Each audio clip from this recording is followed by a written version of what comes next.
In my estimation, it seems pretty obvious that the right wing is currently intentionally ginning up a moral panic concerning the LGBT community. For sure. And, people on Fox News, including Tucker, I think, participate in this. And, these bigoted talking points about gay people and trans people being groomers have become totally mainstreamed on the right to an extent that frankly shocks me.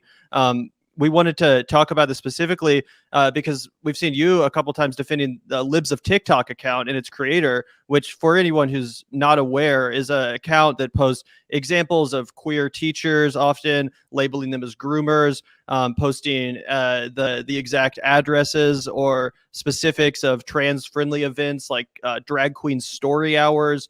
Again, posting the addresses of such events. And this has led to teachers being fired for relatively innocuous messages, at least in my opinion, of LGBT acceptance and support. And also the fear that, events such as these drag queen story hours, for example, will lead to targeted attacks or disruptions for homophobic and transphobic extremists. And that's a fear that I think is founded in reality. Hate crimes are on the rise towards these communities.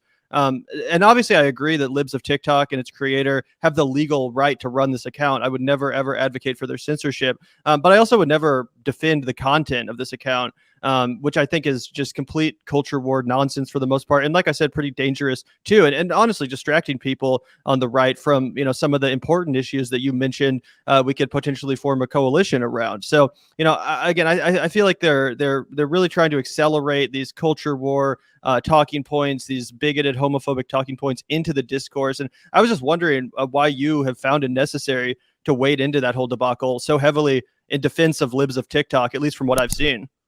Yeah. So this was the critique that, that you, I think in particular, Gavin, I feel like Zach, I wouldn't say he affirmed it. I don't want to speak for Zach since he's like literally right here. So there's no need to, but I think it primarily came from you.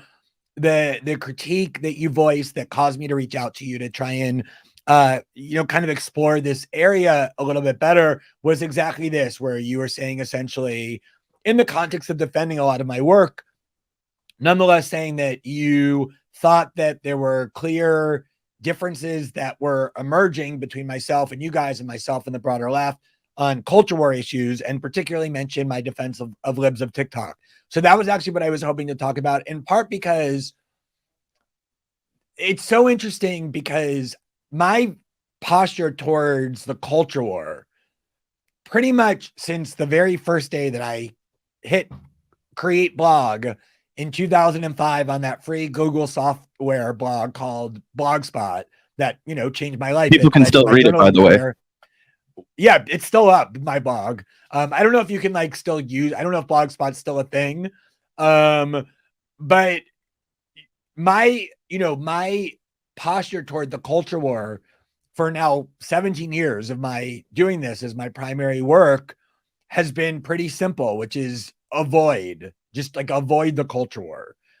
You can probably count on two hands the number of times over the last 15 or 17 years when I've spoken or written about abortion, feminism, gay and lesbian issues, trans issues, even issues like gun control, things that are probably more on the periphery of culture wars, if they're even included.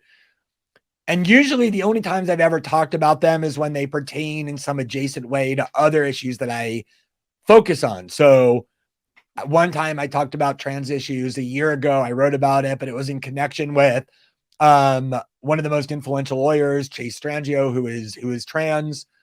And there was a news item saying that Amazon had banned a book by Abigail Schreier that a lot of trans activists found offensive because it kind of raised the question of why there was an increase in women becoming trans men, and raised a lot of tropes that people perceived as anti-trans. And Amazon said, we're not going to carry this anymore.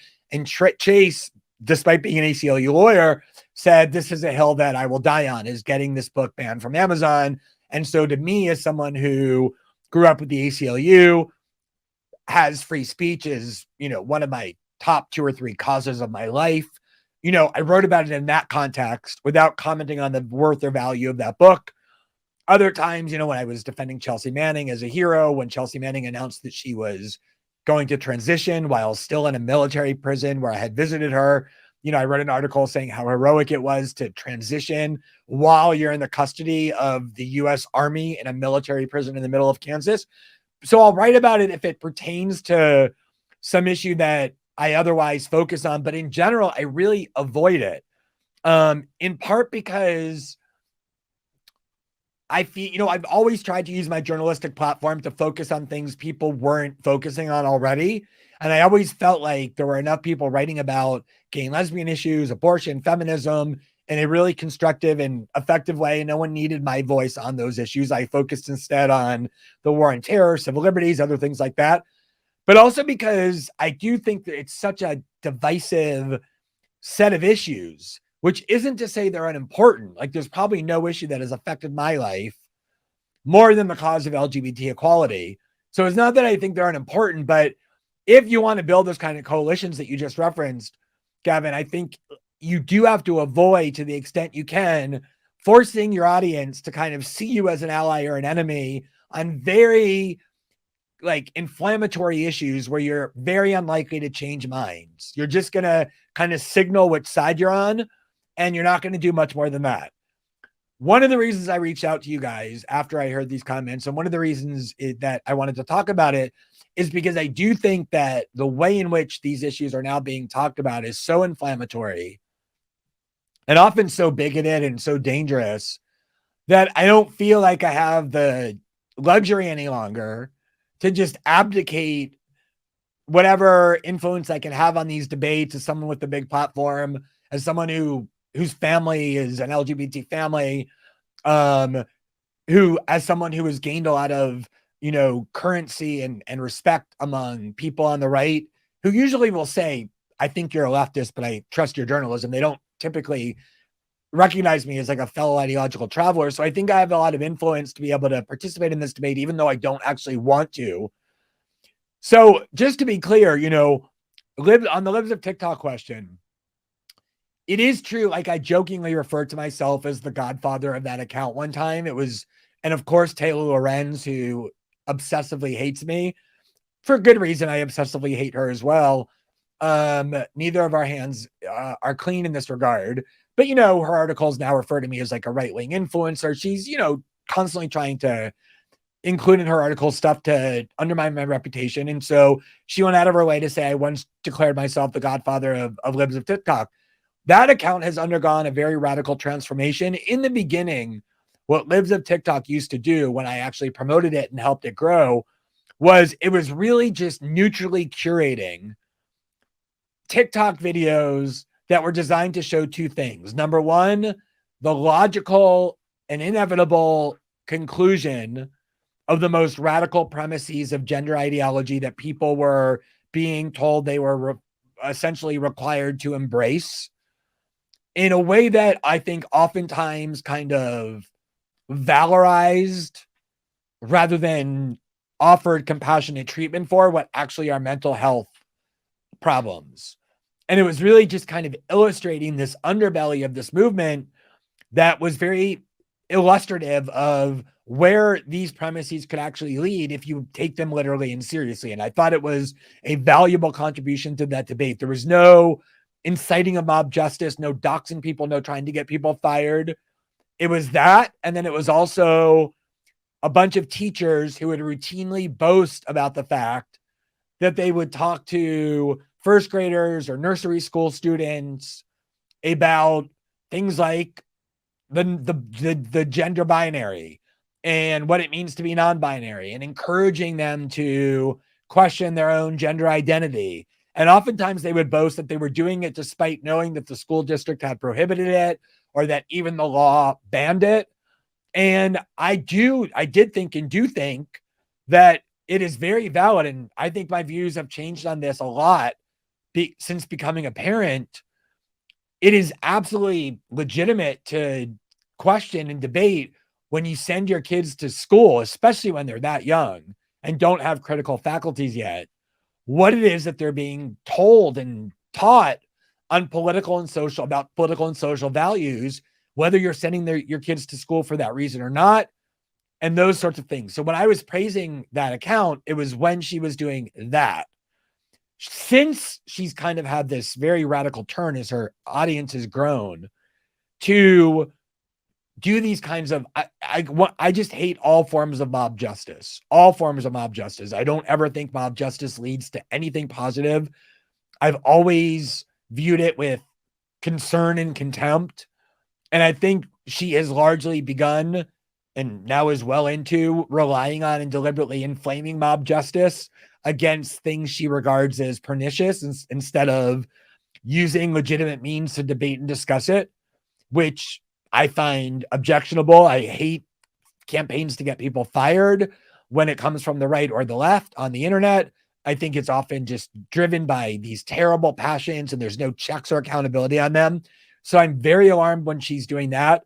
And absolutely, I agree with what you said, Gavin, which is that what I think are legitimate questions about the trans movement, I want to get into those in a little bit, but I'll just put that in the corner, that I do think there are legitimate questions about what has become the trans agenda. And I know you get accused if you say there are legitimate questions of like empowering hatred against trans people, which I think is incredibly, like an intellectually dishonest way to coerce and bully people to accept your views. That like, if you don't immediately accept all of my newfound premises about this new ideology I'm trying to get society to embrace that radically changes so many things about how we think about gender and sex and how we organize society, if you don't immediately accept them all, if you have questions about any of them, you stand accused of like killing trans kids or encouraging. I think that's a really intellectually dishonest way to debate. But nonetheless, I think that account has morphed those legitimate questions into this very insidious attempt to suggest that anything LGBT, not just trans kids or trans adults, but now gays and lesbians, the whole kind of range of minority sexual identity is somehow predatory and dangerous to children and inherently immoral.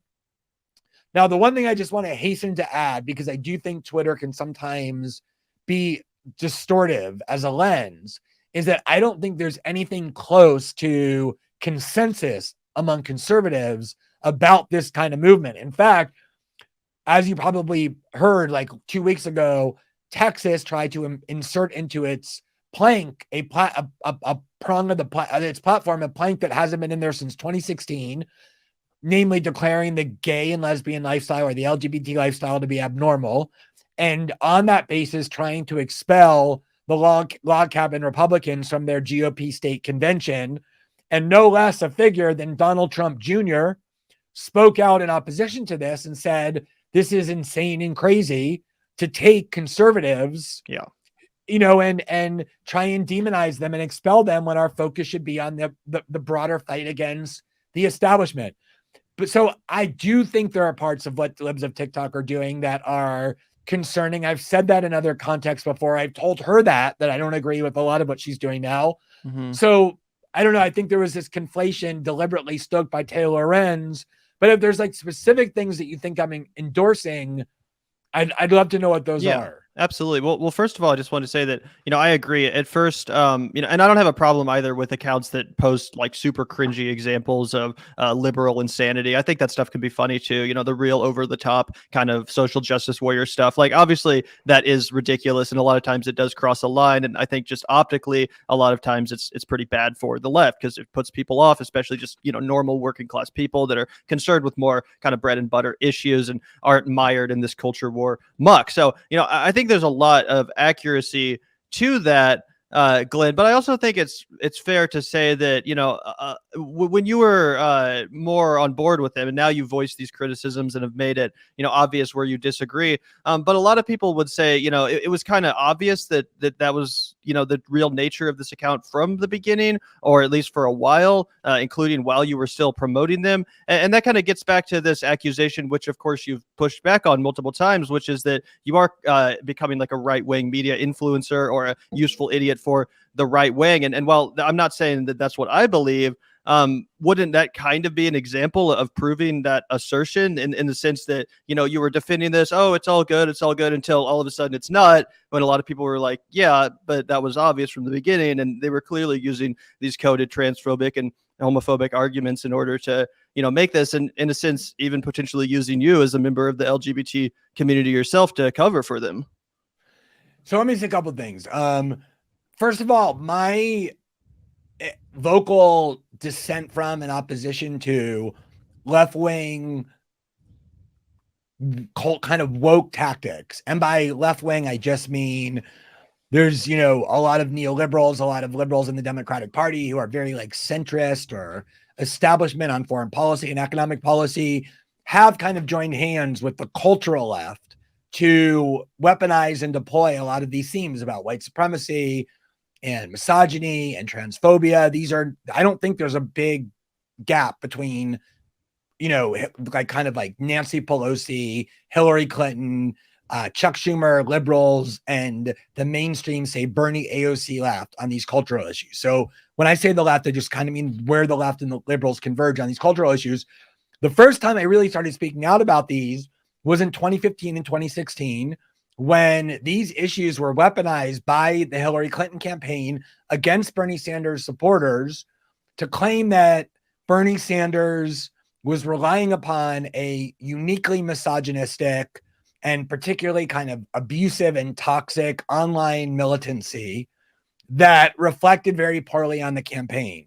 And right from the beginning, it was obvious to me that this was going to be the new tactic of the establishment, was to weaponize these kind of issues about racism and misogyny and transphobia to insulate themselves from legitimate critique. And they not only deployed it against Bernie Sanders, but they did so even more aggressively and dishonestly and cynically against Jeremy Corbyn. It's basically how they destroyed Jeremy Corbyn in the UK, was by not only pinning that label on him that he had a misogynistic online following, but also that he and his followers were anti-Semitic. I mean, that became the number one way of demonizing him.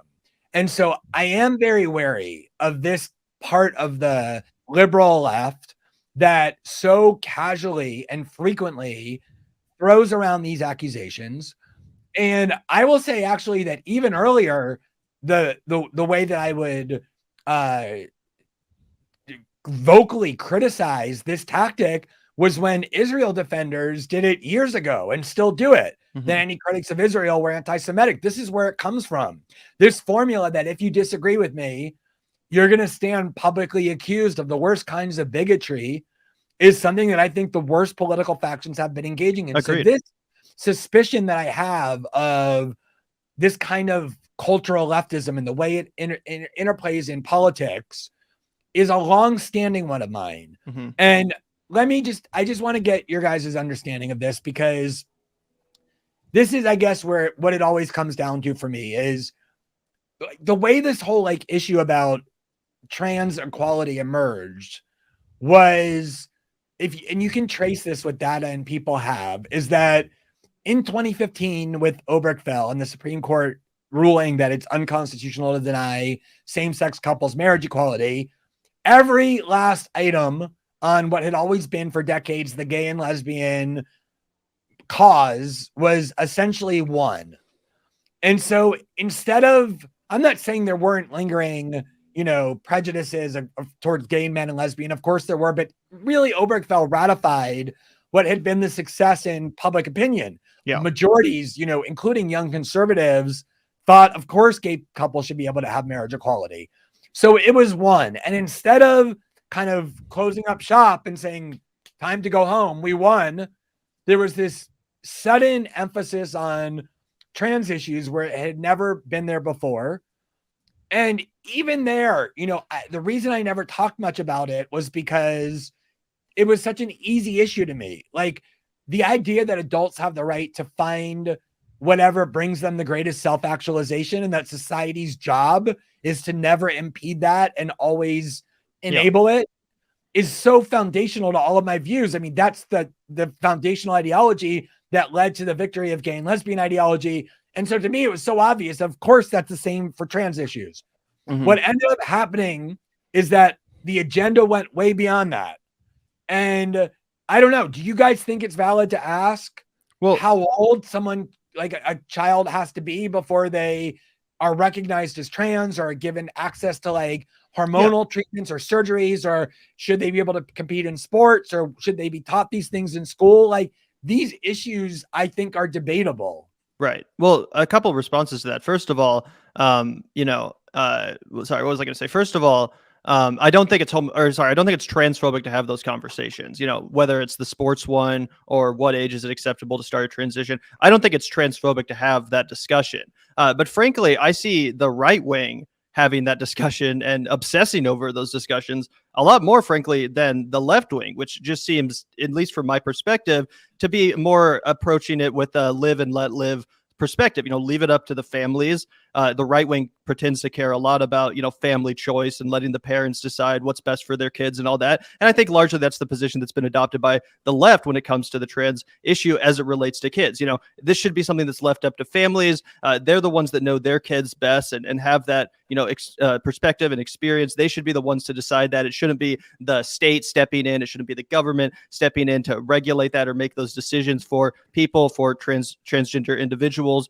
So that's what I would say, first of all, is that I see way more obsession over this from the right rather than the left. And second off, I would ask, what exactly do you mean by the trans agenda? Because I think, for me at least, and I'm sure other people listening, that kind of sounds like what a lot of Christian, straight, or evangelicals said about the gay agenda. We're okay with gay people, but why are they now asking for all of these rights and acceptance? Why are they shoving their gayness in our face and doing their pride parades? This is the gay agenda. In the same way, I feel like there's a lot of fear mongering and moral panic that's been whipped up around relatively just private people's lives, innocuous sort of private decisions. Like I said, whether or not someone wants to transition is their own business. It doesn't affect me. It doesn't affect you. And again, when it comes to something like sports, I'm not an athlete, so I'm not going to sit here and say, oh, if you've gone through puberty as a man, then you're no different than a woman. I don't think that's necessarily true. And I think that, people that are in the athletic field and that are, physical scientists and all that crap can have that discussion and decide what's most fair for everyone. But again, I would say that it seems to me, at least, like the right wing is the side that's far more fixated on these issues, ginning up this panic and this fear about them. And often, from what I observe, at least, the left is just simply, responding. They're just defending because these, often very transphobic arguments are being put out there and put into the mainstream discourse. And people like me and Zach, we're like, well, we have to defend, these people. They're people just like me and you, and I defend their right to do what they want in their private life. So look, I mean, let me just say, I turned 13 in 1980, which was probably the single worst decade in the last 100 years to kind of come of age as a gay teenager, because at least for the few decades prior to that, it was kind of treated with silence, which wasn't good at all. But in the 80s, it became this very aggressively anti-gay ethos. It was the rise of the Reagan Republicans and the social conservatives he brought with him, driven by the moral majority of Pat Robertson and Jerry Falwell. And they brought this kind of like aggressive anti-gay rhetoric into the discourse. But far worse than that, to grow up gay in the United States or anywhere really in the West meant that you were inculcated with the idea that who you were and who you are is spiritually and emotionally and psychologically sick, which is a incredibly horrible burden to have to endure when you're 12 and 13 and 14, and for the rest of your life that shapes and affects you. But in the 80s, it became that you're not just spiritually and emotionally and psychologically sick, you were actually physically sick, because the only representations of gay life in media that you saw were, images of people covered with sores, dying of this hideous disease that no one understood.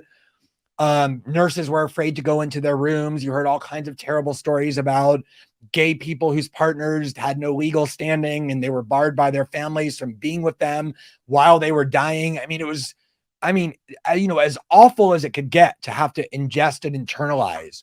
So I know from like the most vivid and visceral experience what it's like when society is trying to tell you that you are dangerous and sick and bad in terms of who you are, which is why I say that for me, there's no debate None. Like, I do think it's transphobic even to question. As Matt Walsh recently did, he said, I think it should be illegal for any trans affirming surgeries to be permitted, which, is to place the state in between doctors and adults and to tell adults that Matt Walsh knows better for them what they in their own lives need and should have to be treated for a medical condition, gender dysphoria. All this stuff is, so obvious and basic to me that I barely think it's worth debating. What I think is very disingenuous is the framing that you affirmed, which is the idea that, look, there's no agenda here. There's no ideological movement. There's no attempt to like radically transform society. This is just individual adults trying to live their own lives in peace. And the right is obsessed with them and constantly wanting to focus on and invade their private lives. This just isn't true, Gavin. That it's just like not an accurate description. When in the 80s and the 90s, I really started doing gay activism in the 90s. We knew that we were agitating for radical changes in the society. Like, we wanted to redefine what marriage meant in a way that was different than it had been understood for centuries, if not millennia before that. We knew we were demanding that people radically change their views of homosexuality that was taught to them for centuries or more in the Bible and in their religion, and to try and view gay people in a radically different way. So to deny that we had an agenda, a political agenda, or that we were calling on society to radically reorganize itself legally and culturally and socially would have been preposterous. Of course we were doing that. And of course the trans movement is doing that as well. That's what the movement is. They're saying you have, as a society, have longstanding prejudices and biases and stereotypes about what it means to be trans. And as a result, the laws and societal structure have incorporated and integrated these biases. And we want to dismantle those. We want to change those. We want to convince you to think differently in a radical way about what it means to be human, what it means to have a gender and a sex, and how we organize on the basis of that. So this is part of what I think is often missing from the left-wing view is there is a trans agenda, just like there was a gay agenda. That's why there are groups that are very well financed and organized, engaging in activism to try and change laws and culture and society, because there's an agenda. And part of that agenda is not just adults should be able to get whatever treatment surgically and hormonally they want to fulfill their gender identity, because I think if it were just that, there would be barely any controversy. Well, I think it's also the coupling with people having the right to make that decision with their children and their children's doctors as well. Because I think that might be the hang up, right? Like, I think that if, I don't think the state should be able to impose regulation over what a child and their doctor and their family, can decide, right? Like, would you agree with that? No, no. I'll tell you why. There's all kinds of things that I can't take my kids to do or give to my kids, even if I want to. I can't take my kids to R-rated movies, even if I think they're ready to see them, or X-rated movies. I can't encourage my children or buy alcohol for my children, even if I think that they're ready to do it. I can't have my kids drive. I can't hit my kids. Right. But didn't you acknowledge that body dysmorphia is an actual medical condition? That would be something different than, taking your kids to a movie. If you have a medical condition, you usually get that condition treated regardless of what age you're at. Totally. But like, there is an actual, like, first of all, there's a lot of other issues besides this one, right? Like, a lot of female prisoners are complaining that they feel threatened by having preoperative trans women put into prison cells with them. Like, yeah, but that's are true. We just going to tell them that a country where more men are raped than women because of the way that our prison systems are fundamentally designed? Totally. But like, but are you just going to say that like that's not a problem? These women have no right to. Prison violence is a problem, but I feel like we could easily solve it in a way that doesn't force people who are pre-transition women or individuals into a male prison where they would suffer untold more violence. I mean, no, I think, but like, it's not just prisons. There's a lot of spaces where women are saying, cis women are saying, we feel uncomfortable, we feel threatened, we feel, at risk if we're in spaces where preoperative trans women have the ability to come in and be naked and be around our daughters. And is that beyond the realm of debate, whether like those concerns need to be addressed?